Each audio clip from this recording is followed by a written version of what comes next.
everyone, and thank you for joining us today for the session, The Great Reset to the World of Work 2022. For this session, Ceipal is joined by David Brown, CEO, Hays US, and James Lucier, Executive Vice President, ProcureWise. But before we launch into today's session, there are a few housekeeping items to cover. First, each session will be recorded and available on demand through Ceipal's website. A follow-up email will be sent to all registrants with the recording and any other relevant material.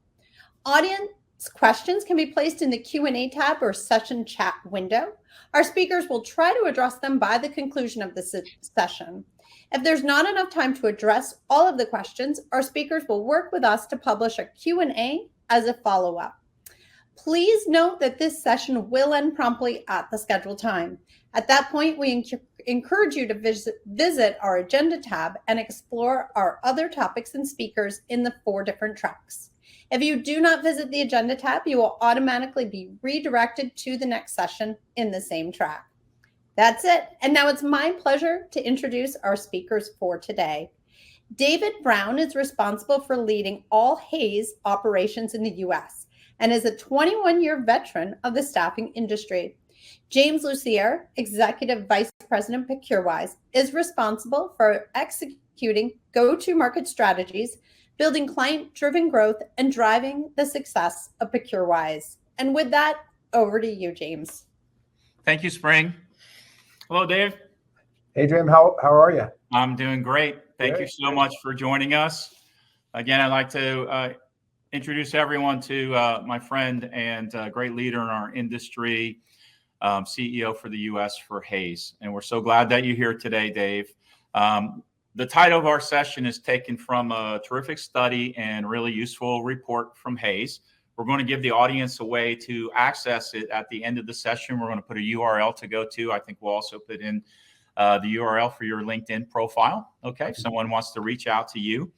And, we're going to be discussing the Great Reset to the world of work, at a relatively high level.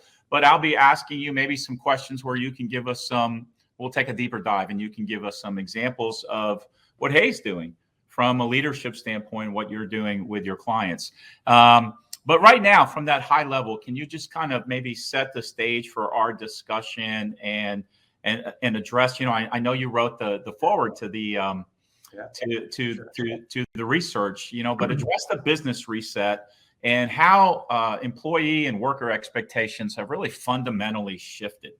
Yeah, absolutely. Well, first of all, thanks for having me here today. Really looking forward to this conversation.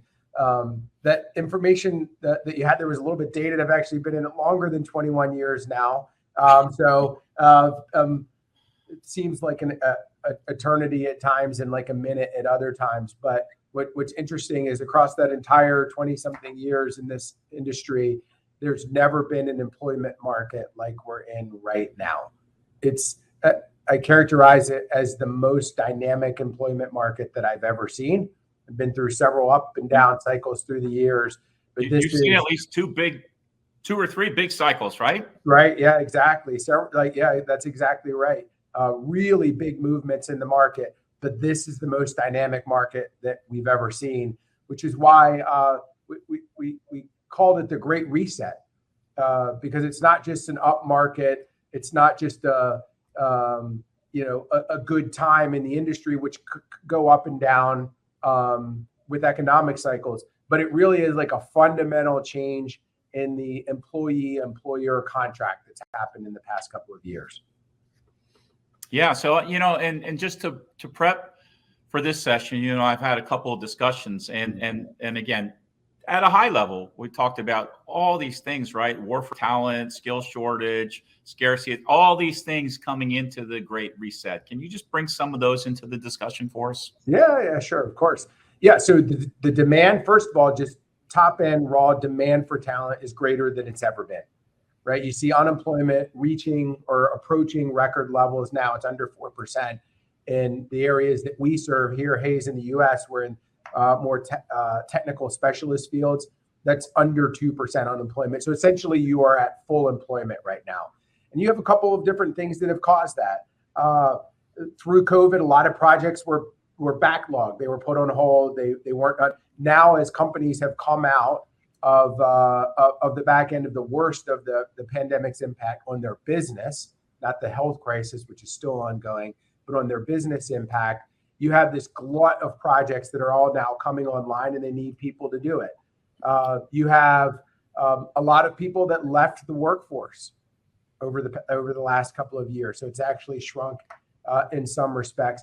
And then you have the reset portion of what is really different about this boom cycle than the ones past is that what employee wants, what they are looking for from an employer, where their priorities are, has fundamentally changed over the last couple of years. So you have kind of this workforce that's maybe a little bit smaller. You've got a very high demand for talent, and then a reset from the candidate perspective. You put all of that together and you get where we are now, which is like the most demanding market that we've ever seen, right? And that's having an impact on employers, right? They're having to change what they do. And I know we'll talk about that probably in a few minutes, what they're doing to attract and retain people. It's having certainly a huge impact on salaries and cost of doing business. So it runs through every part of the employment cycle. Thank you. To help us get started with that. So I was at Executive Forum last week, and I think a couple of things that really stuck out, just heard over and over. It's a talent market, right? Talent driven for sure. And talent is looking for more. There's changing expectations. I think that comprises a lot of the research and the report and the recommendations in the Great Reset to the world of work. I think, as we talk about some of the key findings and trends, a lot of that is really talent focused. And how do we respond to that if we're the employer or the staffing firm, or the staffing firm and the client working together, or the staffing firm and the MSP and the client working together? So let's get into some of those key findings and trends. And first of all, let's talk about how things have really changed then for the candidates, the employees, the workers, the talent, with their choices, with geographic changes, with what's happening to salaries and different things like that. Yeah, I think that's exactly the right place to start. And a lot of our research and focus was on the candidate side, the employee side of it, because that is really where the demand is. That's in the simple kind of supply and demand equation. There is a much smaller supply than there is a demand for services. So we'll focus on the short part first, which is the candidate side. And you said it exactly right. Fundamentally, candidates, employees, or candidates for jobs have more choices than they ever have before. They're literally almost an unlimited number of choices that are available to someone looking for a job. What's changed that? So yes, the amount of jobs that are out there that companies are looking to hire for, but you mentioned another key point there, which is the geographical boundaries have changed. In many industries and many jobs now, where you live and who you work for are not necessarily tied together. Historically, they would have been. The job pool that was open to me as an employee or a candidate or a job seeker would be the local companies that were not even necessarily maybe even in my city. I live in Atlanta. Like, there are parts of Atlanta that are too long of a commute for me to drive to. So they would have been jobs or employers that were within a commutable distance of where I lived. Which in Atlanta is about 2 miles, right? Right. In Atlanta, that's not very far. That's not a very far distance. That's exactly right. But now in many jobs, that is completely evaporated, right? We are seeing candidates in Miami work for a customer in New York, right? Someone in Atlanta is working for a customer in California. So that now has broadened out. It's broadened out the talent pool from an employer perspective, but it's had more of an impact on the candidate side, right? So now people have more choices. So when people have more choices, then they become more selective about the types of places they want to work, who they want to work for, and what type of salary they want to take. So simple supply-demand economics. Right now, there's a demand for talent, so salaries have gone up. I mean, you see that across every sector. So I think last year, just generally across the U.S. economy, salaries rose on average a little short of 5%, it's 4.5%, somewhere in that neighborhood. In the areas that we serve, which is primarily in the technical fields, we're in life sciences, we're in accounting and finance, technology, and the management side of our construction and engineering fields, we're seeing salary increases 10, 15, 20%, in some areas even more than that. So salary remains a very big factor in what employees are looking for, candidates are looking for, and a differentiator in the market. But now that dynamic, and when I said earlier that contract between the employee and the employer has changed, what you're looking for is, the salary part is a given. Mm-hmm. But now it's about what the work I do looks like, who I work for, what they believe in. Those are all factors now that are going into someone's selection process. And that's my next question, really. What are employees looking for? And I think, when we talk about employees, your employees, a large percentage of them are on assignment with your clients, right? Mm-hmm. So they're employees and contingent workers, but historically contingent workers sort of had different arrangements than the full-time employees of your clients, right? Yep. That's exactly so how has right. that changed? And what are the employees of staffing firms who are contingent workers for clients now looking for that's changed, and what's different there, and what are their expectations? Yeah, so I'll start with the second point first. And I think you're seeing a convergence now of what contractors, employees of a staffing company, but contracted out to a client site. Historically, they would have been more rate driven, just rate and salary driven, and said, I'm doing an assignment for a company, and the benefits, employer benefits from the staffing company, the perks, the other things, those are nice to have, but not really part of my decision-making process. I'm probably deciding on my next assignment based on where it is, again, commutable distance, work-life balance, the rate, and the technology or skill that I'm going to learn. Skill that I'm going to learn, or the technology I'm going to work on. Those would have been the selection criteria for a contingent worker for a staffing company. Increasingly, what we're seeing now is they're saying, no, we want the full benefits package. We want the PTO. So what you're seeing is now a convergence of what contractors look for and are wanting out of an assignment, and what our internal employees want as well. There used to be a gap that's actually shrinking.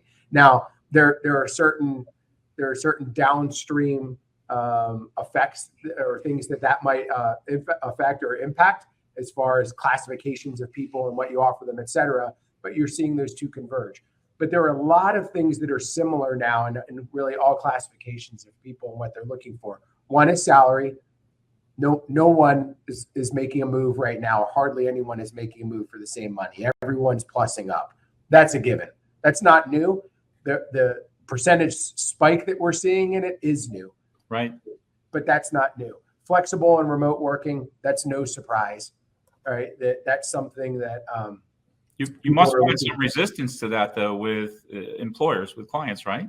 You do. Yeah, you do. So you have, and that is increasing, actually. So most employers you heard come out over the past year and a half or so and said that we now have learned that we can do some remote working. So we believe that a hybrid environment is the best plan forward. What's practically happened, though, is most people have remained remote. So now you're increasingly seeing, and I think we'll see it accelerate through this year, where employers start to say, no, we want to be in that hybrid model where people are actually in a couple of days a week. We're seeing that more and more in a lot of our clients. Mm-hmm. So that's going to cause a strain, because now you have a lot of candidates and employees of companies that are saying, I like working from home. I'm set up from home. If you're telling me that I need to come in the office, then I don't want to work there. There are enough remote choices out there now that people can do that. As those jobs start to change and shrink a little bit, I think you're going to see a shift in the marketplace. But certainly, like flexible remote working in total, a big part of what an employer or a candidate is looking for. very few candidates that we see are saying, I want to go into the office 5 days a week, right? Which would have been the norm 2 years ago. Now, every time I talk to you, you're in the office, though. I'm an office guy. I'm one of the few. But I enjoy my flexibility as well, right? I enjoy my flexibility as well. I think everyone does, right? People have learned to enjoy it. That doesn't necessarily, and I think most companies have found that people can be far more productive when they're enjoying their work arrangement, right? But I didn't want to take you off track because I know you're probably going to go into some other things. We talked about salaries. We talked about flexible work arrangements. What are some other things that workers are looking for that maybe you hadn't seen them looking as much for 2 or 3 years ago? I think something that came out of the remote working or flexible working strategy was really a change in the mindset from an employee or a candidate's or an employee perspective in this case, to say, I want our relationship to be more about an output, meaning that if I meet the deadline, if I get the job done, then when I do it, where I do it from, and how I do it is less important. So the flexible remote working is part of that. But I think it's actually, that was the genesis that spawned this kind of change in relationship to saying, historically, I came into the office because that was what everybody did and it was culturally accepted in the norm. But also you saw me, you saw I was working, you saw I was doing things. Now it's, if I get the job done by working at 3 o'clock in the morning for 4 hours, as long as I get it done. So that's been a shift. What people are also looking for is training and development. Now that's not new, but I would say the emphasis, the amount of emphasis on that has changed, right? People are saying, I want to be invested in. I want a company that cares about growing my skill set, that wants to develop me in my career, either into management of people or in a technical skill area. And that's something that we'll get to in a little bit that companies can do to differentiate themselves a little bit. They also want a company that values their well-being.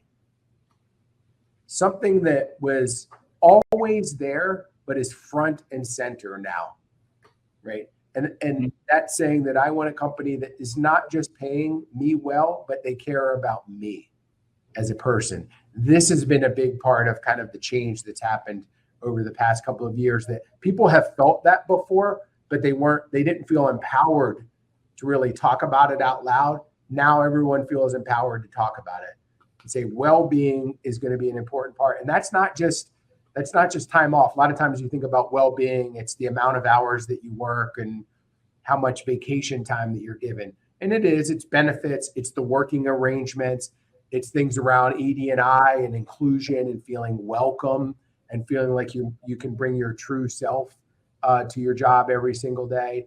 And a general focus about caring about people. People want to work for an employer that is showing and exhibiting that they care about them. And then on that same note, increasingly, we are seeing people want to work for a company that aligns with their values.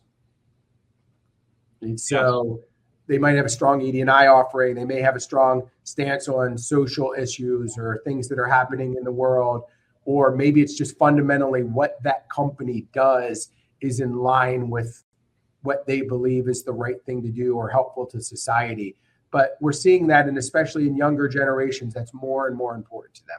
I don't think we talked about it exactly this way. A couple of conversations that you and I have had, but as I'm listening to you describe some of this, it sounds a bit like consumerism, right? Because some of the things you're saying is, consumers are saying, I'm caring about where I buy products and services from, that company's values, how that company, and even down to how that company treats its workforce. Is that company diverse or not, right? So it's really interesting. So, it almost seems like, in this talent-driven market, the talent is almost a consumer for the roles that are out there and the employers. I was just thinking that, That's a great point. It's exactly right. So, we mentioned, as we all know, all right, high demand, short supply. And there are things that have changed. But it's more than that. It's really been a power shift, right? Just a flipping.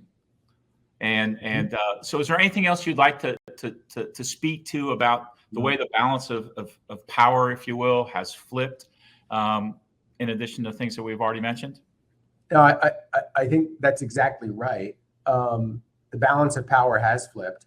I think one of the most important things is acknowledgement and acceptance, right? So one of the things that when we're talking to our clients is oftentimes to get them to understand that, to understand that the balance of power has flipped, that candidates are interviewing you every bit as much, if not more, than you are interviewing them at this point. And that can be uncomfortable.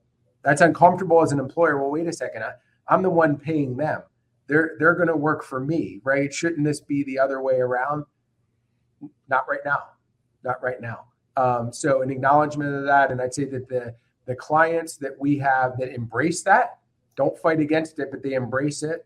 They build programs around that. They tailor their hiring practices to that. They have their retention strategies revolve around that, are the ones that are attracting, in many cases, the best people, and they're going to retain the best people.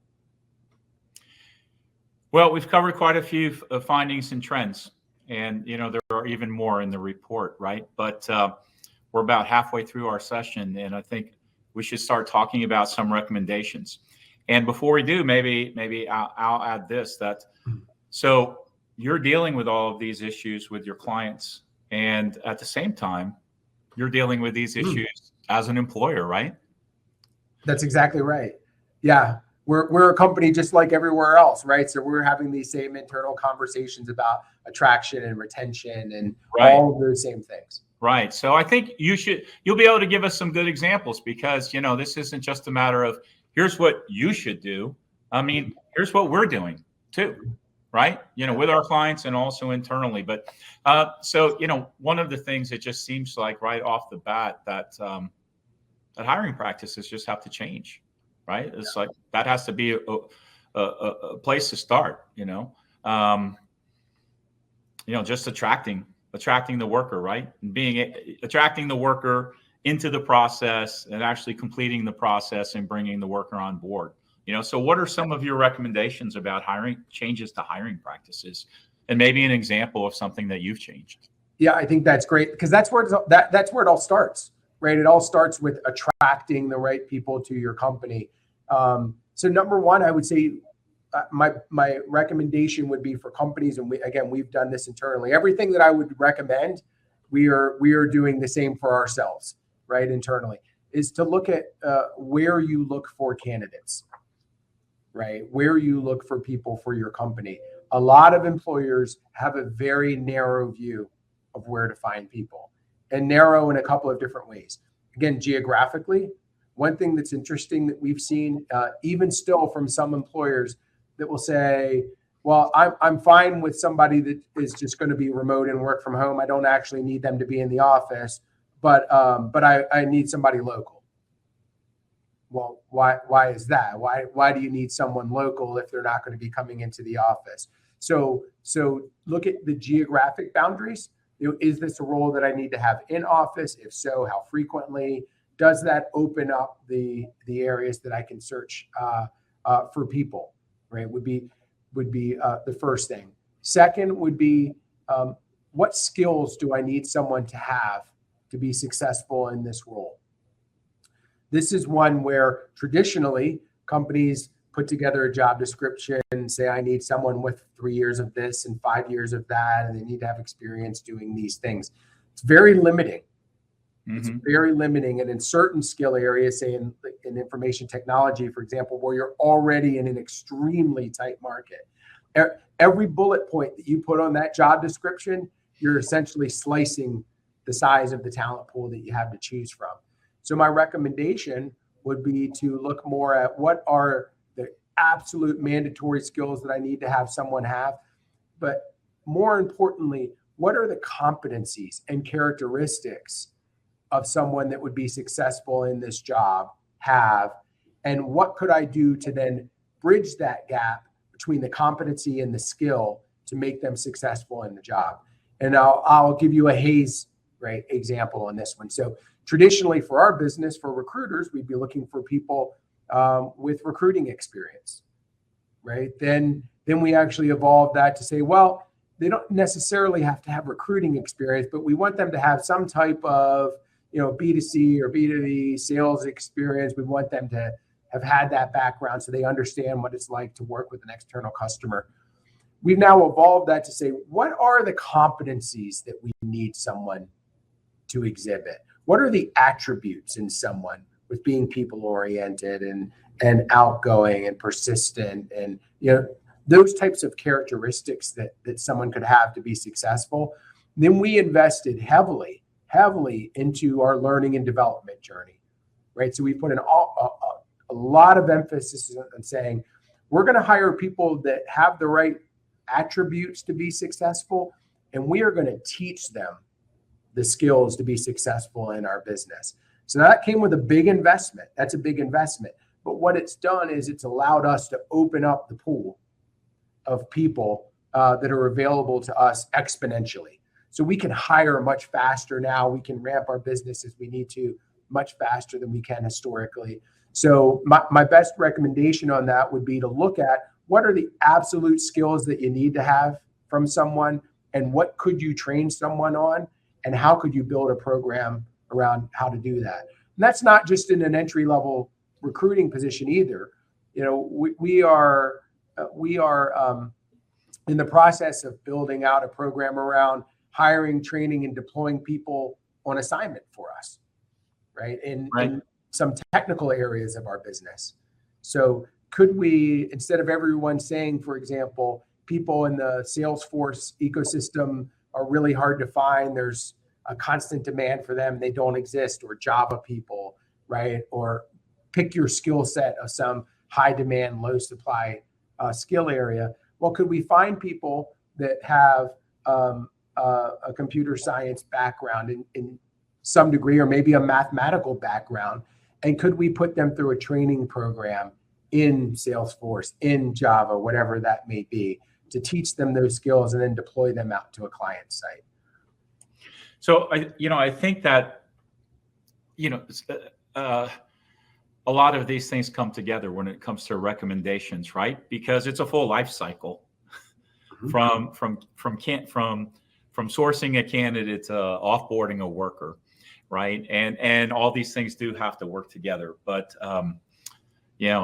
I think what I heard you say, and it seems to make the most sense to me, is before you start hiring, and when you're looking at your hiring practices, before you hire to a job, it's time to pull out the job description.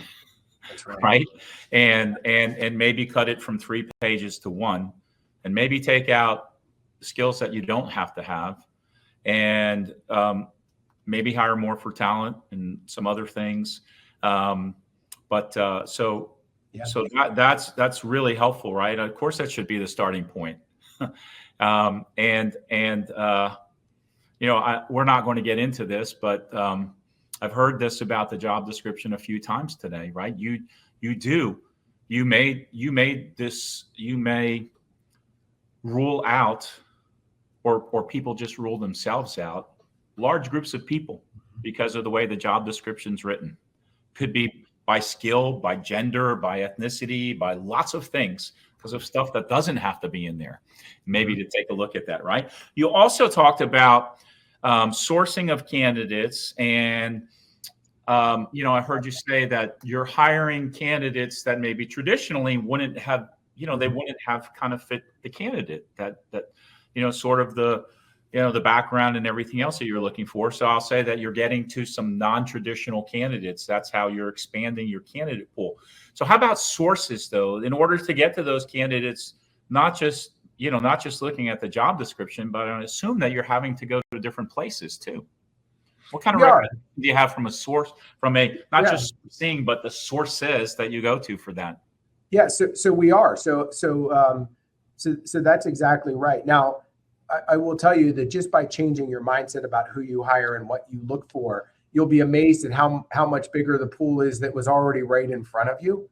But we've broadened our pool as well And one of the areas that we have really focused on as a business is in diversifying our workforce quite a bit. So we've built some partnerships with several HBCUs, with some diversity websites and job boards and organizations out there to try and diversify our workforce, which has broadened our horizons and opened up a whole new pool of people in our business. And as you know, in our business, once you have kind of the first wave of people in from this broader pool, then they start referring people that they know. And then all of a sudden, the ball starts to get rolling quite a bit. It is, for us, I can speak for us here internally, not even a best practice out in industry. It has completely changed the makeup of our workforce, but also the speed at which we can hire. We can hire predictably now on a recurring basis at the numbers of people that we need to hire consistently, which we were never able to do before when we were saying we need someone that comes from this company and has this amount of years of experience and all of these types of things. The more limited pool. The more limited pool. Yeah. So translate that out into industry. If you're in healthcare, if you're in technology, if you're in whatever area that you're in, you think about, everyone acknowledges that there are not a lot of people out there. So to your point earlier, what could I do to broaden my pool? Dust off the job description. Let's look at it and say, how can I broaden my pool of people? And then what investments do I need to make to then create the people with the skills that we need them to have? Which, by the way, there's some real benefits to that as well. You may end up not having to pay as much as that person that has every skill that you were looking for, because you and 50 other companies are also looking for that same person. You also can have increased loyalty. Right. People, you've invested in them. Made an investment. You've given them a skill. There's an attachment now. So in a world where the great resignation, as it's called, where you see upwards of some polls, 40, 50% of people will change jobs over an 18-month period, everything that you can do to try to retain your staff is just as important as attracting people in the door. So let's just go a little deeper into that right now, the training piece, the training and development piece. Now, I know that's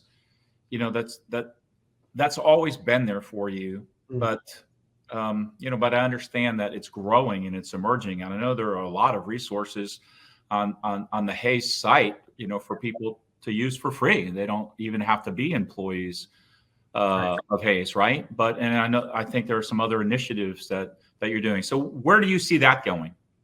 Yeah, so that's something I think training is like gold, right? And training is something that's evolved over time as well. It's not always led by the traditional way you would think about training, someone standing in a room in front of a board and giving a presentation on a skill that people are taking notes on. Training is done differently now. People digest training differently.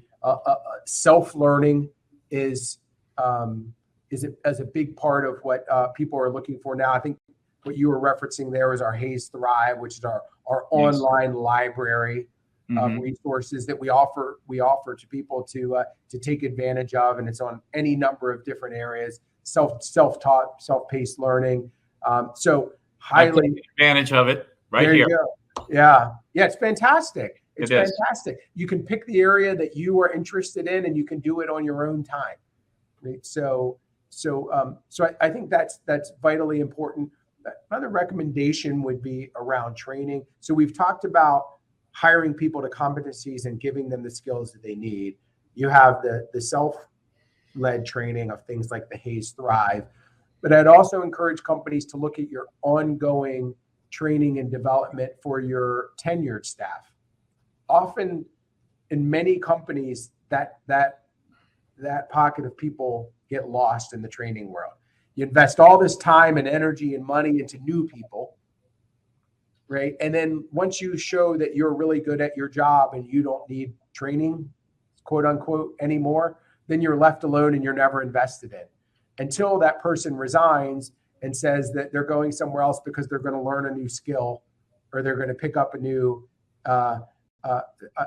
trick that they didn't have before. And you're thinking, well, we could have taught you that, or we've got a department that does that. So kind of engaging people in that continuous learning journey is part of the attachment to the business. Obviously, it's part of career development, and it's also part of well-being. It's also part of your well-being initiatives. So I'm just going to give you a quick time check, Dave. I think we probably have about 8 minutes before we turn it back over to Spring, and a couple more things I just want to cover with you if you can. Go back to the salary. We didn't really talk about benefits that much, but there are much different expectations around benefits as well, I think, right? And salary, what you mentioned to us, it's not, I expect I'm going to make a little more if I change roles, right? I'm expecting I'm going to make a lot more. So, and you also mentioned something which I didn't respond to at the time, but you talked about how sort of geographic boundaries have been taken away a bit in terms of you can develop a larger candidate pool when you have flexible work arrangements, but then at the same time, you've taken the boundaries away for competitors for that talent too, right? So how do you deal with this? What's the recommendation about dealing with salary and benefits for everybody that you're competing against anywhere? Yeah, and when you talk compensation, and I'd broaden that out to compensation, of which salary is part of it. You get into benefits and all of those types of things as well. But one other thing before I get to that, on the point you just made too, is what the remote working, this geographical boundaries going away, this change in the dynamic of I'll do the job however I need to do it as long as I get the job done. It's had a big impact on work-life balance. One of the common thoughts when everyone went remote was, oh, well, now my work-life balance is going to be so much better because I'm at home and I don't have the commute. And in some ways it is better. But and I'm sure you've experienced this as well in talking to people. But now 2 years in, I think a lot of people would tell you it's worse. Right. It's actually worse. There's no line. There is no get up from my chair and do the commute home. Your home is your office and your office is your home. And sometimes it's hard to separate them. That's exactly right. So as part of your compensation and well-being initiatives, a lot of companies now are doing things around trying to create those lines again of giving work-life balance. I'll share here at Hayes, like we implemented a couple of things, and there are no emails after 7 at night, no meetings after 12 on Fridays. We have impromptu mental health days off, where we encourage people to just take the day, shut it all down, and go do something for yourself, right? That's fun. I encourage every company to look at, are there opportunities for you to do things like that? Because I don't know about you, but even I found myself in the first year that everybody kind of went remote, sometimes on a chat with someone at 10 or 11 o'clock at night. Right. And that becomes very unhealthy. So yeah. So back to salaries. So yeah, salaries in the areas we serve, again, we're seeing 10, 15, 20% or more raises. That's almost like an entry point into the market, right? You're going to have to give someone a 10% pay raise at least if you even want to play in the game. Right. So to me, salaries, but at some point, only one company can pay the most. So, my recommendation is to look at all the other things. Look at your EVP, your employer value proposition. Is it clear? Is it clear as to why someone would want to come and work for you? Is there clear messaging? How does it compare to the market? And when I'm talking about your EVP, I'm talking about salary, talking about benefits, talking about well-being initiatives. I'm talking around things like ED&I, right? Are you doing exit survey data of people that leave? Are you doing new hire survey data to understand, do people feel included? Do they feel like they can bring their true selves to work? Right. Because at the end of the day, when people feel engaged and part of a community, they feel embraced. They are less likely to leave. They are more likely to stay, and also more likely to be more productive for you. Right. Well, having known you and Hayes and the origin of part of your business in the U.S., I think that's true to your core and your roots as an organization, and partly why you've always done so well. But this EVP, this concept of your EVP for staffing firms for contingent workers, hasn't always been embraced everywhere. Yeah. But if you're a staffing firm on this call, or you're a client working with a staffing firm, I think it'd be good for you to think about the EVP. Sure. Why would people want to come and work for you as a staffing company? Right. And why would candidates want to come work for you? Consultants want to come work for you. Well, you mentioned one reason is the last recommendation that I want to cover from the report. And, it's put differently. Sometimes, people put the letters together differently at Hayes. You say ED&I. Yeah. And what are we talking about? Equity, diversity, and inclusion. And we're not just talking about, as you've already addressed, things like sourcing for more diversity in your workforce, and finding, opening the door wider and the gate wider to bring in more candidates, not just based upon experience, but based upon, maybe even gender and ethnicity, thinking about that even from a job description standpoint. There's a lot of research around that. But now I just want to speak to really the candidate and the worker experience around that, because that is an important value to people, right? That's how they're seeing, they can see what you have on your website, but they know what it feels like as the candidate experience or working for you. So what kind of things are you doing? Right. I know there's a lot of things going on at Hayes, really leading the industry in this area. Yeah, that's exactly right. There's the external factor, which is the purpose-driven part of it. What does your organization do? What are your core values and beliefs? What do you stand for? Right? That is a big attractor and retainer of people. And then there's, what is it like to work here? Right? Do I feel included? Do I feel like I have an equal shot as anyone else? Is there a sense of fairness and transparency? That one of the big things that you'll see people will leave jobs for is they'll say, well, I didn't feel like it was fair. I feel like, there were winners and losers that were kind of pre-selected. And if I wasn't in that group, then my career was going to hit a stall at a certain point. So I went somewhere else. Does everyone feel like they have that fair shot and that fair opportunity? Do they feel welcome? So much of it is about that initial induction, right? That initial first couple of weeks when someone joins an organization. Are they the outsider that no one's really paying attention to? Or are they someone that people are engaged with? Are there resource groups within your organization that will allow people of different ethnicities, genders, orientations to feel like they have people like them and allies that they can be supported by? Like, all of these things, again, are more and more important than they've ever been before, both in attracting people, but even more importantly in retaining people, and also having the most productive workforce you can have. There's a lot of research and data and stats out there now that kind of point empirically to say that the more diverse and inclusive your workforce is, the better your business performs too.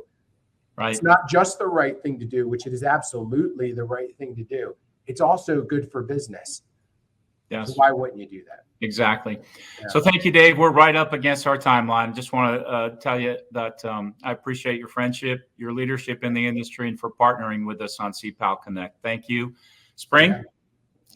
And you're on mute, Spring.